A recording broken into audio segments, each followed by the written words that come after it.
제가 이 목자의 사명이라고 하는 제목을 준비한 것은 우리 서진호 강도사님 이제 조금 있으면 목사님이 되시는 거예요. 강도사라는 이 이제 성직명은 이제 마지막이에요. 제가 마지막 불러드리는 거예요. 누구든지 완전해서 하나님께 세워지고 쓰임받는 사람은 지구상에 단 한 사람도 없습니다. 그때그때 깨우치시고 징계하시고 여러 가지 과정을 거치시면서도 결국 하나님은 자기가 계획한 곳으로 목회자든 성도든 전부 다 인도해 가십니다. 그게 하나님의 사랑입니다. 하나님은 공의와 사랑을 가지신 분이에요. 공의로 인해서 죄값으로 스스로 자신의 몸을 내주시고 공의의 집행을 하셨어요. 그리고 우리에게는 반대로 용서와 자비와 사랑을 베풀어 주셨습니다. 이 두 가지의 속성을 가지신 분이 전능하신 하나님이십니다. 자, 그래서 오늘 저는 오늘 이 사건이 나오게 된 것은 예수님을 3번이나 모른다고 저주하고 맹세하고 돌아선 이 베드로, 나는 이제 뭐하러 가겠다 다 때려치고 본연의 직업으로 돌아가서 어부 생활이나 하겠다. 나같이 의리 없고 지조 없고 이렇게 배은망덕한 내가 무슨 예수님의 제자가 될 자격이 있느냐. 그 양심의 가책을 따라서 이제 그가 갈릴리 바다에 가서 고기를 잡습니다. 그런데 주께서 부활하신 이후에 찾아가신 곳이 갈릴리예요. 가셔서 베드로를 부르세요. 묻는 질문은 하나예요. 네가 나를 사랑하느냐라고 하는 질문입니다. 왜 그랬을까요? 예수님은 순간 그가 본심이 아니게 미혹되었음을 아시기 때문에 본 마음의 고백을 원하셨던 것입니다. 그랬더니 베드로가 예, 주님 사랑합니다. 그래? 그러면 내 양을 먹여라. 그러나 이 이후에 사도들이 성령의 충만한 가운데 사역을 하지만 그들은 실수도 많았고 사역에 많은 애환을 겪었습니다. 그래도 하나님은 포기하지 아니하시고 새 피로 세워진 언약 안에 있는 우리들을 넘어지면 일으켜 주시고 약할 때는 함께 해주시고 강하게 해주시고 슬프고 좌절될 때는 위로와 소망을 주시는 그분이셨습니다. 놀라운 것은 사람은 순간순간 베드로처럼 배신하는데 그리스도는 우리를 향해 마음의 변화가 없다는 겁니다. 그 계획과 뜻에 변화가 없습니다. 왜 그러느냐? 그는 전능자이기 때문에 불가능이 없기 때문이에요. 누구든 고쳐서 당신의 목적지에 도달시킬 수가 있습니다. 도달한다고 해도 그가 신적인 존재가 되어 있지는 않고 여전히 부족한 인간의 모습일 뿐입니다. 그래서 제가 이 원어를 보면서 이 목자가 주는 이 의무가 목사의 사명이에요. 그래서 이 히브리 전승이라든가 미드라시, 미드시, 어마어마한 히브리 교리서, 콥트, 별의별 학식이 많이 있어요. 교리들이 있는데 이걸 종합을 해봤어요. 종합을 해보니까 이 목자의 사명이 몇 가지로 정의가 되어 있습니다. 전승에. 이 전승은 히브리 교리학의 최고의 봉을 전승이라고 합니다. 그런데 첫째가 뭐냐면 따라서 해봅시다. 양을 사랑하는 목자. 영혼을 사랑해야 돼. 그 3번에 있는 우리 목사님이 저하고 참 형제처럼 지내시는데 이제 70, 80이 다 되셨어요. 꼭 이분은 금식을 하는 기준이 있습니다. 그게 뭐냐? 영혼을 사랑하는 마음이 식어져 갈 때 꼭 금식을 하세요. 그분은 지금도 금식을 해요. 목회자에게 있어서 영혼을 사랑하는 마음이 없으면 목사로서의 직무가 이제 싹군으로 돌변하겠지요. 그래서 그러는 겁니다. 그래서 요한복음 13장 1절에 유월절 전에 예수께서 자기가 세상을 떠나 아버지께로 돌아가실 때가 이른 줄 아시고 세상에 있는 자기 사람들을 사랑하시되 끝까지 사랑하시니라. 내가 이같이 행하였노니 너희도 이같이 행하라. 그 목자는 끝까지 사랑해 주는 거예요. 끝까지. 두 번째는 따라합니다. 양떼의 형편을 부지런히 살피는 목자라고 해야 되겠죠. 잠언 27장 23절에 내 양떼의 형편을 부지런히 살피며 내 소떼의 마음을 두라. 목양의 가장 큰 목적은 하나님의 자녀들이에요. 양떼, 소떼. 당시 히브리어의 전승에 보면 소떼는 큰 중직을 맡은 사람들을 소떼로 묘사했고, 그다음에 일반적인 봉사자들을 양떼로 이 정의를 했습니다. 그러니까 소는 우리가 아시겠지만 아주 일에 능한 노동력이 뛰어난 게 소예요. 근데 양은 노동력이 뛰어나서 큰 일을 못 하는데 새끼 잘 낳아주고 우유 잘 짜주면 되는 겁니다. 분명하게 구분이 되는 것이죠. 그래서 우리가 이 교회 안에도 다 사명이 다르고 직위가 다른 거예요. 그래서 자, 아무쪼록 나는 우리 강도사님이 부지런히 살펴야 된다. 어떻게 하면 한 영혼을 구원해 볼까? 어떻게 하면 저 영혼들이 믿음으로 성장하는데 내가 작은 미랄이 될까? 늘 고민하시기 바랍니다. 세 번째는 양들을 위해 목숨을 버리는 목자. 요한복음 10장 15절에 아버지께서 나를 아시고 내가 아버지를 아는 것 같이 나는 양을 위하여 목숨을 버리노라. 여러분, 실제적으로 예수님은 우리를 위해서 목숨을 버리셨어요. 그리고 예수님을 위해서 우리 목자들도 목숨을 버리고 있어요. 사도행전의 야고보가 기독교 개신교 최초의 순교자입니다. 세례 요한은 구약의 마지막 선지자고, 그런데 이 선지자가 최초의 야고보가 순교한 이후로 지금까지 7천만이 넘는 숫자가 순교하고 있습니다. 지금도 순교하는 곳이 많습니다. 예수 때문에.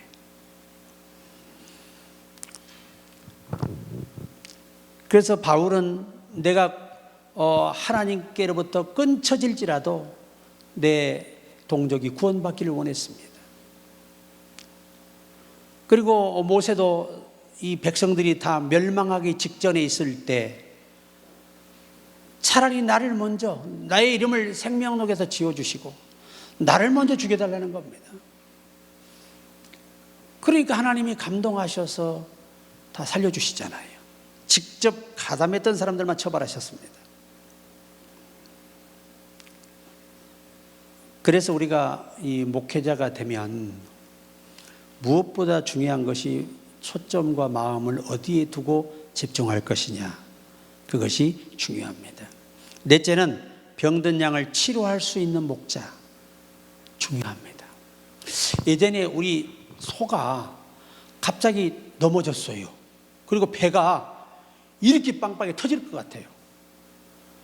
그런데 우리 아버지가 그냥 과감하게 새꼬챙이로 그냥 팍 뒤도 안 달아보고 찔러버리니까 가스가 휘 나와요. 그래 살았어요. 그리고 약이 없어. 소가 아프고 소화가 안 되고 그러니까 그냥 새꼬챙이로 그냥 급소를 찔러버리니까 바로 그냥 하듯이 그냥 괜찮아요. 그 다음부터. 그러니까 이 뭐든지 책임자는 그런 능력이 있어야 한다는 겁니다. 그래서 마가복음 2장 17절에 예수께서 들으시고 그들에게 이르시되 건강한 자에게는 의사가 쓸데없고 병든 자에게라야 쓸데있느니라. 나는 의인을 부르는 것이 아니요 죄인을 부르러 왔노라 하시니라. 죄인을 부르러 왔고 병든 자를 고치러 오셨어요. 그 우리도 예수 이름으로 병든 자에게 손을 얹으면 낫도록 권세를 주셨어요. 귀신도 쫓도록 하셨어요. 마가복음 9장 35절에 예수께서 모든 도시와 마을에 두루 다니사 그들의 해당에서 가르치시며 천국 복음을 전파하시며 모든 병과 모든 약한 것을 고치시니라. 이게 목회자는 하나님께 기도를 많이 하면 신유의 능력을 줘요. 이것도 하나님 주시는 권능이에요, 권능. 그래서 고칠 수가 있어요. 제가 예전에 그때는 제가 청년 때인데 우리 교회에 이 당시에 김경란이라는 그런 아이가 있었어요. 근데 그 아버지가 갑자기 돌아가신 거예요. 그래 가서 보니까 내가 영안이 열려서 보니까 뱀이 딱 감고 있어, 목까지. 아, 이거는 사탄이가 죽였다. 해서 탁 놓고 얼마나 담대한지 몰라. 상기도를 많이 하니까 그냥 그 가족들 다 부르라 그랬어요. 돌아가셨다고. 그랬더니 전부 다 빗살같이 왔어. 그래 와가지고 내가 거기서 지금 돌아가신 게 아니라 잠깐 지금 사탄에 의해서 지금 의식을 잃은 상태다. 근데 숨도 안 쉬고 몸이 지금 차가워지고 있으니까 이게 믿어지겠어요? 내 말을 믿고 나를 따라서 해라. 그래서 인내하신 구세주를 갖다가 한 50번을 불렀어요. 그래서 안 부르면 따라하라 그러고 동생이나 가족을 살리고 싶으면 따라해라 그래. 다 따라해, 다 따라해. 한 50번 부르니까 이것들이 은혜를 받아. 그래서 안수하니까요, 보세요. 딱 울통을 벗겼어요. 안수하니까 샥 풀려나가. 뭐가? 구렁이 테두리가. 그리고 기침하고 깨어났어요. 이게 제 인생의 첫 경험입니다. 그렇게 전능자는 능력이 풍성하시고 불가능을 가능케 하십니다. 그래서 가족이 다 예수 믿었잖아요. 또 익산에서 한 번은 우리 홍성진 이제 사장, 자동차 매매업 하는 사장이에요. 지금 60이 다 돼가는데 총각이야. 아직까지 장가를 못 가요. 왜? 선을 하도 많이 봐가지고 꼭 만나면 지난 여자가 좀 더 나은 것 같아가지고 계속 미루다 지금까지 호랩이야. 그런데 어머니가 갑자기 쓰러져서 병원에 가서 보니까 간암 말기예요. 병원에서는 6개월은 산다. 내가 안수하고 다음 주 수요일 날 돌아가신다. 그러니 집으로 옮겨라. 그랬네요. 그랬더니 분위기가 어땠을까요? 무슨 광신자 같은 미친 인간이 머리는 얼굴은 멀쩡히 생겨. 나는 그 말을 꼭 들어. 머리는 얼굴은 멀쩡히 생겨가지고 저런 햇소리나 하고 있는 저런 목사가 세상에 어딨냐 이거야. 그런데 우리 홍성진 집사하고 그 누나가 예수를 안 믿었습니다. 명도. 그런데 내 눈빛을 보고 그랬대. 진짜인 것 같아. 그래서 집으로 모시고 내가 이 수요일 날 이제 임종 예배 드리러 왔습니다. 갔더니 멀쩡해. 누워서 오셨냐 그러고 반가워. 그런데 예배를 딱 시작하니까 호흡이 딱 목으로 올라와 버려. 이 돌아가시는 분은 호흡이 목으로 오거든요. 여기 오면 끝나요. 그래서 기도 예배 끝나자마자 10분 만에 하늘나라 가버렸어. 그 일로 인해서 그 누나 가족이 다 예수 믿어요. 그러니까 하나님은 할 수 있다. 내가 여러분 안수해도 죽는 날짜는 못 가르쳐줘. 왜? 미친 사람처럼 살까 봐. 걱정이 돼서 말을 못 해주는 것뿐이에요. 아무쪼록 목회자는 하나님이 주시는 그런 영적인 눈이, 감각이 있어야 한다는 말씀 드리려고 하는 거예요. 기도 많이 하시기 바랍니다. 그러니까 양을 치료할 수 있는 묘약은 말씀과 기도밖에 없어요. 다른 약으로는 안 됩니다. 신약 구약을 먹어야 건강해져. 한 방에 약 먹어봤자 소용없어. 이 신구약만 먹으면 영원히 건강해져요. 자, 그리고 다섯째, 맹수들로부터 양을 지키는 목자. 이게 진짜 중요한 목자예요.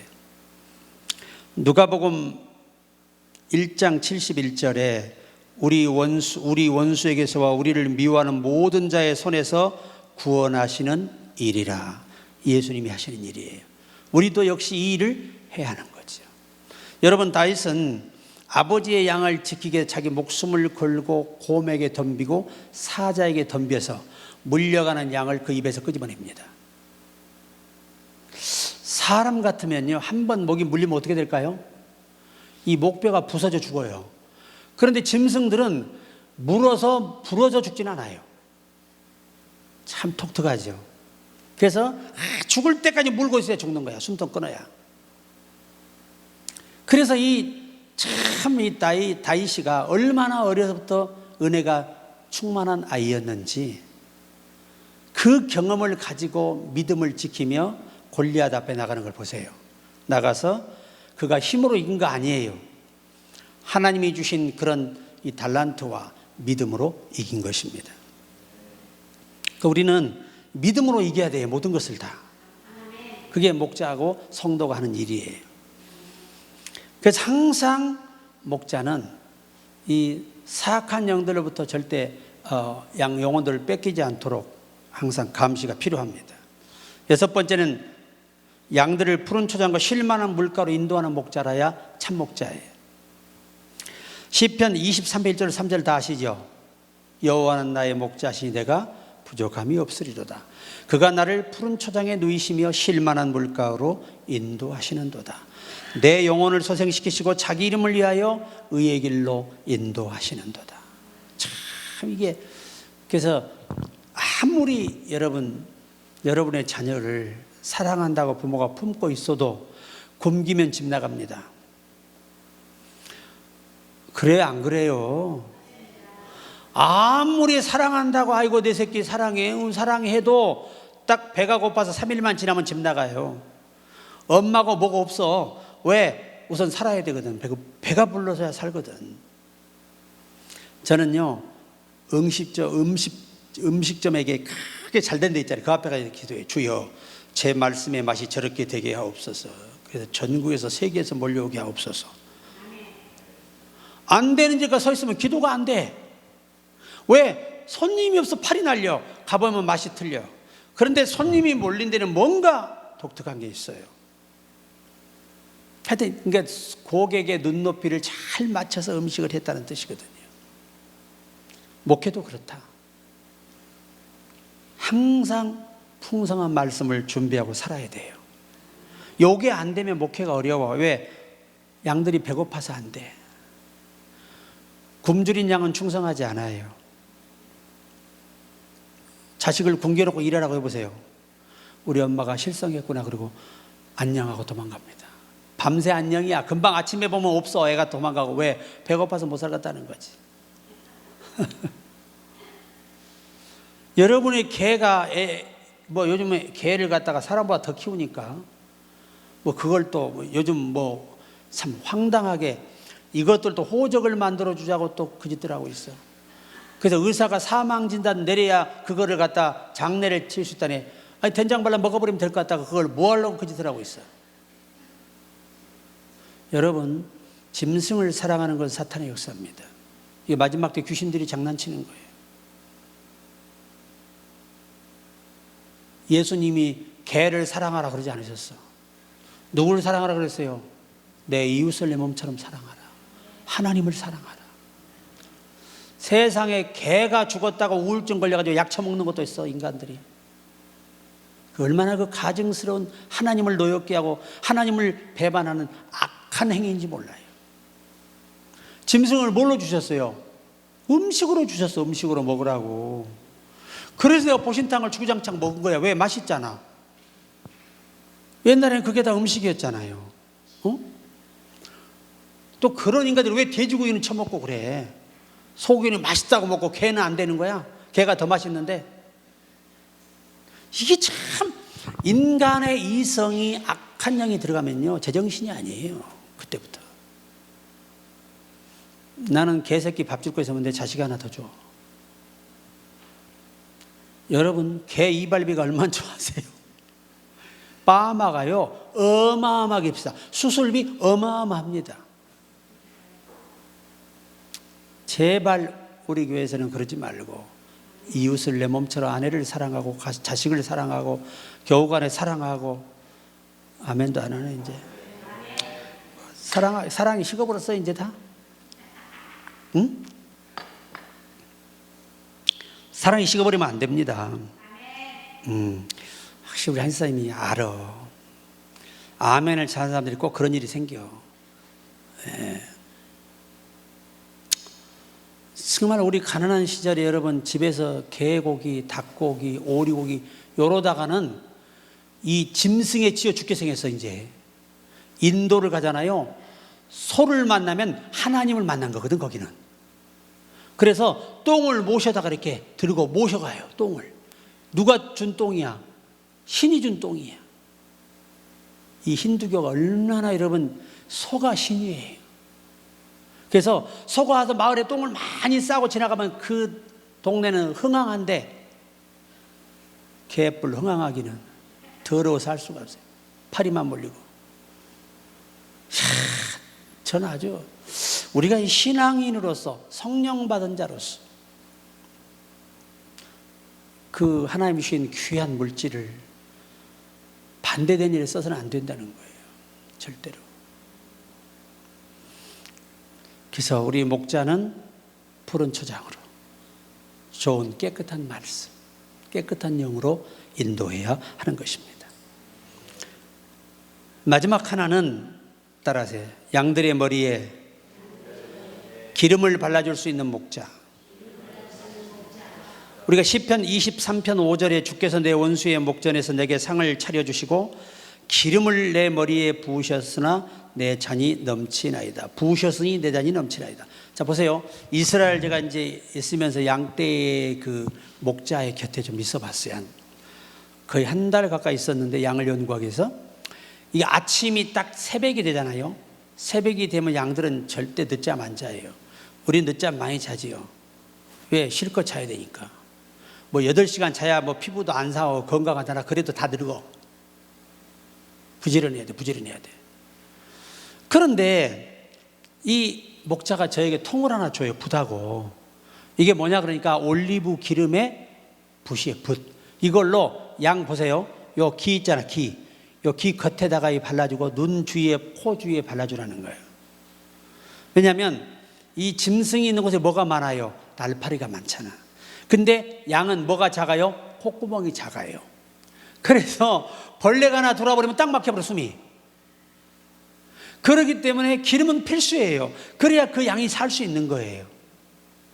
이처럼 오늘 성령 하나님의 기름 부음이 나와 함께하지 않으면 사탄의 공격을 막아내지 못하고 그것들에 의해서 다 질식에 죽어요. 그러니까 성령님의 도움이 얼마나 절실한지 알겠죠? 그러니까 우리 목자는 늘 성도들이 성령에 충만하도록 이렇게 지도하고 도와줘야 됩니다. 사도행전 10장 19장 6절에 바울이 그들에게 안수하며 성령이 그들에게 임하심으로 방언도 하고 예언도 하니. 원문은 단수 2인칭이에요. 아니 2인칭. 어떤 사람은 예언을 하는 표적이 나타났어요. 어떤 사람은 방언하는 표적이 나타났어요. 그래서 우리 친구 목사가 방언을 못해. 그래가지고 그 교회 장로들이 세상에 기도원에 가서 방언을 받아본 거야. 그래 내려와가지고 그때부터 담임 목사님께 용돈을 두둑히 봉투를 넣어가지고 말도 하지 않고 목사님 쉬실 겸 기도원 좀 다녀오세요. 그래요. 이게 뭐냐면 너도 가서 뭐 받아와라? 방언 받아와라 그 말이에요. 목사는 눈치가 빨라야 되거든. 심란한 마음으로 담양에 제가 집회 인도할 때 거기로 왔어요. 와가지고 하는 말이 친구 나 이번에 방언 받아야 내려가. 그럼 쫓겨나. 그래서 아무리 앞에다 앉혀놓고 대급박에다 안수하고 방언이 터지려도 방언이 안 터져. 결국은 못 받아버렸네. 그래 얘가 완전히 그냥 얼굴이 사색이 됐어. 가야 되는데 나가고 있는 걸 내가 불러가지고 어이 내가 방언 하나 가르쳐줄게 그랬더니 좋아서 미쳐버려. 이 히브리어로 바라가 창조라는 말이거든. 하나님은 창조주 바라 가서 이걸 해라 그랬더니 연습하면 잘 되거든. 그래서 그 다음 새벽에 가서 그 교회 가서 주일날 새벽에 바라바라 했더니 장로들이 난리가 나버려서 우리 목사님 이제 거듭났다 이거야. 그런데 문제가 뭐냐, 이 장로님들은 방언이 바뀌는데 목사님만 안 바뀌어. 그러니까 장로님들이 이상하네요 목사님, 성령의 역사는 잘하는 법인데 왜 이렇게 방언이 안 바뀝니까? 그런 거예요. 그래서 내가 또 전화 왔길래 하나 더 붙여, 바라바라, 더 바라바라 이렇게 하면 돼. 그랬더니 이 더 바라바라 하다가 한 6개월 흘렀어가 갑자기 방언이 터지더래요. 근데 내가 한 가지 조언했어요. 그 장로님들 교육 바르게 해라. 방언 받았다고 해서 성령의 사람은 아니다. 그러니 지도를 잘해야 된다. 은사는 각자 다르고 성령의 임재가 다른 것을 뜻대로 나눠주시는 것을 인간이 어떻게 강제로 얻을 수 있겠느냐. 그래서 그 교회가 이제 영적인 그런 문제들이 교육을 통해서 해결이 됐어요. 제가 집회 가서 설명도 하고. 그만큼 우리가 이 기름 바르는 역사, 그리고 우리가 병든 자에게 기도할 때 뭐라고 해요? 먼저 회개하라. 목사도 거의 모임 우리가 다 회개해야 돼. 회개한 다음에 뭘 발라? 기름을 발라. 요 기름 바르라 했다가 지금도 이상한 사역자들 이상한 기름 갖다 머리에 이마에다 찍어주고 그짓하고 있어. 그런 거 아닙니다. 그러려면 뭐하러 그런 기름 바르냐? 제일지당 참기름이 얼마나 좋은데. 나 같으면 그거 사다 바르겠다. 그잖아. 구수하고 좋잖아. 그런 의미가 아니고 성령의 충만한 은혜가 임하도록 한 다음에 기도할 때 병이 떠난다는 얘기예요. 그래서 원어를 모르면 이게 참 답답해집니다. 상황이. 헷갈리지 마라 그 말이에요. 오늘 이제 7가지 말씀을 드렸어요. 7가지. 중요합니다. 시간이 많이 가지는 않았구나. 이제 그래도 끝내야죠. 절차가 많으니까. 결론이 뭐냐면 하나님 아버지는 많은 것을 원하지 않는다는 거예요. 목자와 또 그 목자에게 맡겨진 사역에 충실하기를 원한다는 거예요. 내가 어떤 목사님 한 분은 나한테 그래요. 목사님, 자기는 매일 밤 영감을 얻는데, 아 그래요? 나 좀 배웁시다 그랬더니 자기는 매일 밤 일반 영화를 다운받아 본대. 그 영화를 다운받아 보면서 영감을 얻는다는 거예요. 진짜 가짜나서 말이 안 나와. 내가 진짜 가까운 사람 같으면 귀싸대기를 때리고 싶더라고요. 사탄을 보려고 그러고. 아니 세상 영화와 영감을 받으면 돼 안 돼? 상식도 안 되는 그런 일들을 하고 계시더라고. 참 답답할 노릇이. 어떤 목사님은 짠 하는 설교 준비를 한대. 성령께 맡겨야 하기 때문에 자기가 준비할 필요가 없다는 거야. 딱 주일 아침에 설교 직전 올라와서 예수 이름으로 명령하는 오늘 말씀이 되게 열릴지다가 쫙 피니까 뭐라고 나오냐? 내 눈 속에 들보를 빼라고 나오더래. 그래서 아주 충격을 받아가지고 예배고 나발이고 회개에 대한 고백을 하고 자기가 먼저 변화됐더라는 거예요. 얼마나 말씀이 유명해. 내 들보를 빼라. 얼마나 멋진 말씀이에요. 그런 분도 있고, 내가 우리 고향분인데 여목사님이신데 참 제가 영안이 밝았어요. 지금도 회복이 많이 됐어요. 예전보다 80% 이상 회복이 됐는데, 그 목사님이 이렇게 내가 안수하는데 여목사님이거든요. 그분은 눈이 안 좋아요. 돋보기도 이따만 써서. 그런데 목사님 앞으로 6개월 안에 개척하지 않으면 죽어요. 생명 걷어갑니다. 그랬더니 이 목사님이 지가 뭘 안다고 내가 영적인 사역자인데 내가 6개월 안에 개척하면 죽어. 그랬어. 6개월 1일 날 죽었습니다. 하나님은 기회를 주세요. 그 기회를 어기면 때로는 불러가 버려요. 그러나 안 불러가고 회개할 시간을 준 것은 그 목사를 진짜 사랑하시고 한 번 더 쓰시기를 원하시는 거예요. 그래서 우리가 이런 마음으로 이 마무리를 하겠습니다. 사도행전 20장 24절, 내가 달려갈 길과 주 예수께 받은 사명 곧 하나님의 은혜의 복음을 증언하는 일을 마치려 하면은 나의 생명조차 조금도 귀한 것으로 여기지 아니하노라. 복음을 전하는데 내 생명도 아깝지 않을 만한 사역자라면 하나님께 귀하게 쓰임 받습니다. 그리고 두 번째, 골로새서 1장 24절, 나는 이제 너희를 위하여 받는 괴로움을 기뻐하고 그리스도의 남은 고난을 그의 몸된 교회를 위해 내 육체에 채우노라. 내가 조금 더 남보다 고생하더라도 교회가 잘 될 수 있다면 그 길을 택하는 사람이 목자예요. 참 성도예요. 아멘이 안 나오네요. 꼭 설교하다가 맥혀버려 이럴 때는 화가 나가지고 그래서 죽도록 충성하라. 그리하면 생명의 면류관을 내게 주리라. 충성이라는 말이 일하라는 말이 아니에요. 원어에서는 충성이라는 말은 이 진실함이란 말이에요. 진실함, 신실함. 신실함이 뭐야? 흔들리지 않는 게 신실한 거잖아. 변함이 없는 게. 그래서 죽도록 충성하는 원어의 말은 죽을 때까지 믿음을 잃지 말라는 얘기예요. 원어를 모를 때 사람들이 죽도록 충성하고 죽을 대로 이래. 늙어서 어떻게 이래 허리가 오므러졌는데 안 되잖아. 근데 사실은 나이가 먹어서 믿음을 잃어버릴 경우가 많거든요. 기력도 떨어지고 자신감도 떨어지고 모든 게 떨어지면서 잃을 것을 아시는 주께서 사도 요한을 때 우리 인생에게 마지막 메시지를 준 게 뭐예요? 죽을 때까지 믿음은 잃지 마라. 아멘. 오늘 죽더라도 확실히 천당 가는 믿음 가지고 사역하고 섬기기를 주의 이름으로 축복합니다.